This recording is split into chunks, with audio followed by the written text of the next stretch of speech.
Delimitation పుణ్యమా అని 2 తెలుగు రాష్ట్రాల్లో కొత్తగా 84 మందికి ఎమ్మెల్యే పోస్టులు, 28 మందికి ఎమ్మెల్సీ పదవులు దక్కబోతున్నాయి. 33% విమెన్ రిజర్వేషన్ కారణంగా 126 మంది మహిళలకు ఎమ్మెల్యే సీట్లు, 42 మందికి ఎమ్మెల్సీ పదవులు రాబోతున్నాయి. డీలిమిటేషన్ ఎక్సర్సైజ్ స్టార్ట్ అయింది.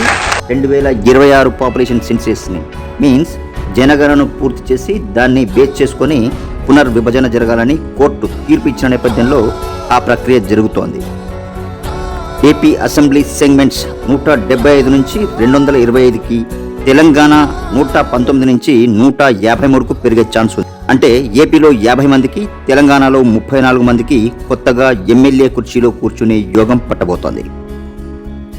డీలిమిటేషన్ తర్వాత తెలంగాణ సినారియో చూస్తే హైదరాబాద్, దాని చుట్టుపక్కల ఉన్న నియోజకవర్గాల సంఖ్య ఇప్పుడున్న 24 నుంచి 52కు పెరిగే ఛాన్స్ ఉంది. నచ్చినట్లయితే ఛానల్ సబ్స్క్రైబ్ చేయండి, లైక్ చేయండి.